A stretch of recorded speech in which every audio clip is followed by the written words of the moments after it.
What if I told you that the most arrogant man in the Senate, a guy who built his entire career on humiliating people on live TV, walked into a routine hearing and got legally dismantled by a freshman congresswoman he tried to bully? I'm talking about a takedown so brutal, so complete, that his own staff started frantically Googling Supreme Court cases mid-hearing just to keep up. This isn't just political drama. This is a masterclass in what happens when a show-off who doesn't do his homework goes up against a real lawyer who came with receipts.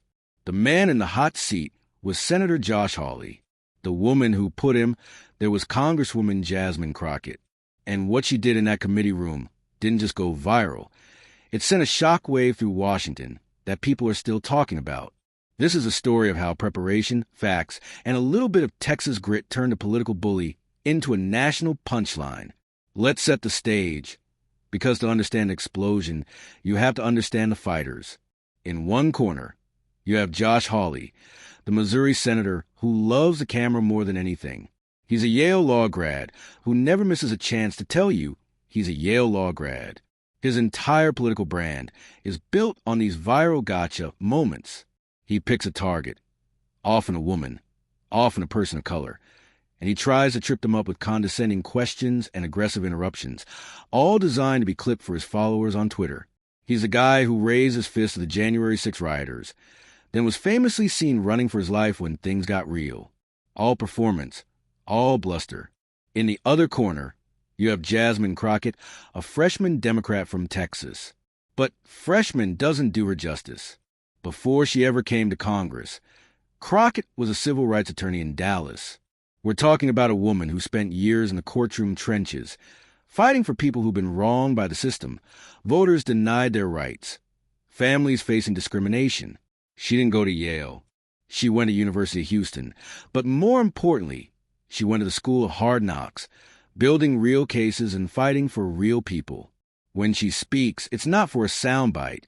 It's with the weight of someone who has actually done the work. For weeks, Hawley had been on a media tour, grandstanding about voting rights, spewing misinformation on Fox News like he was an unchallengeable authority. He was planning to do the same thing in this hearing. He saw a freshman congresswoman on the witness list and probably thought, easy target. He had no idea that Jasmine Crockett had been watching. She'd been taking notes on every interview he gave, on every legal mistake he made, on every constitutional principle he twisted. The night before the hearing, while Hawley's team was probably prepping his talking points, Crockett was up until 2 a.m., deep in Supreme Court case law, building a legal trap. She wasn't just preparing for a hearing. She was preparing for war. The next day, the hearing room was buzzing. The C-SPAN cameras were rolling. Hawley leaned into his microphone with that trademark smirk, the one he gets right before he thinks he's about to destroy someone. His target, Jasmine Crockett.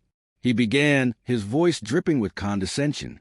Miss Crockett, I've been looking at your record, and I have to ask, what exactly qualifies a freshman congresswoman from Texas to lecture this committee about the legal precedents on voting rights? The room went quiet. This was the classic Hawley opener. An attack disguised as a question, designed to make her flustered. His staff probably already had their phones out, ready to film the viral takedown. But Crockett didn't flinch. She didn't get angry. She didn't get defensive. She looked right at him, calm as can be, and said, Senator Hawley, I'd be happy to discuss legal precedents. But first, are you sure you want to have that conversation? Because I've actually read the cases I'm citing. Have you? You could feel the air get sucked out of the room. Hawley, caught off guard, tried to laugh it off. Oh, I see. The congresswoman wants to turn this around on me. That's cute. But we're not here to discuss my qualifications, which, by the way, include being a former state attorney general and a graduate of Yale Law School.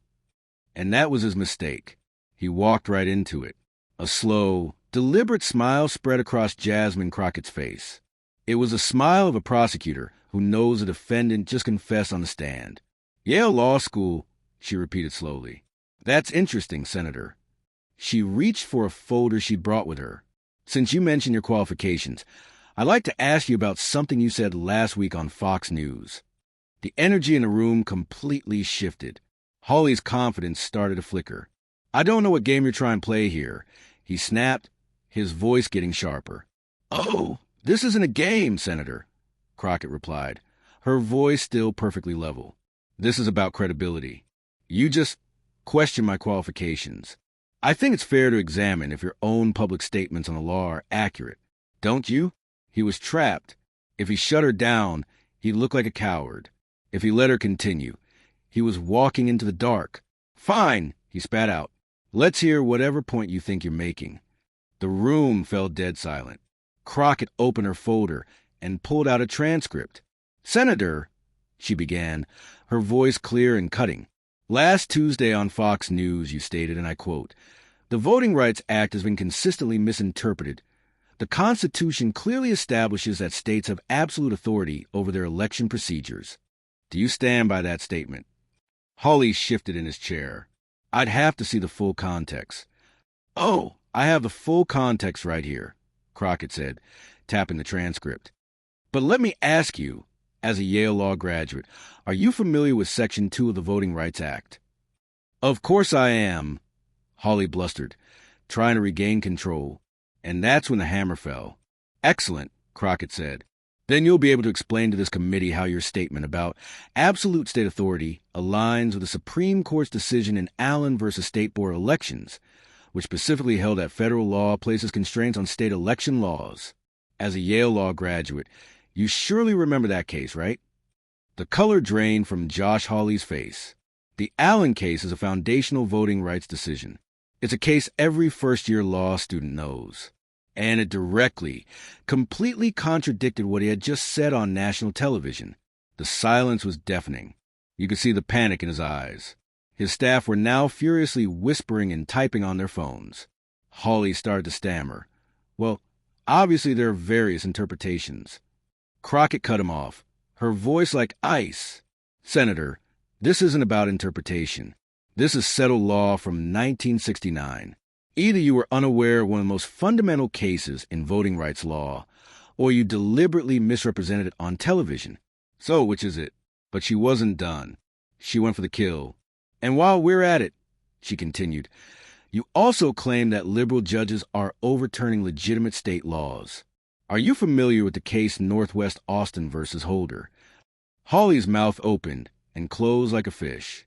He had nothing. "Let me help you," Crockett offered. "That's the 2009 Supreme Court case where Chief Justice John Roberts, hardly a liberal, wrote the majority opinion upholding federal oversight. Would you like me to quote from Justice Roberts' opinion, Senator? It was a legal vivisection live on C-SPAN. She was using a conservative Chief Justice to dismantle his argument. There was no partisan escape hatch. He was just wrong. Completely and utterly wrong. And then she delivered the final, devastating blow. She looked down at her notes, then looked directly into his soul. "Senator Hawley, there's one more quote from your Fox News interview. You said, 'These voting rights activists keep citing cases they clearly haven't read and don't understand.'" She paused, letting the irony hang in the air for everyone to feel. "Given that you just demonstrated an unfamiliarity with two of the most basic Supreme Court cases in this field, would you like to revise that statement?" The room erupted. Hawley was speechless. His entire brand, the smartest guy in the room, the Yale-educated legal eagle, had just been incinerated in front of the world. He tried one last, desperate deflection about gotcha politics. Crockett leaned forward, her voice low but carrying across the entire room. "Senator, the only thing I'm playing is by the rules you established. You want to discuss legal precedents. We did.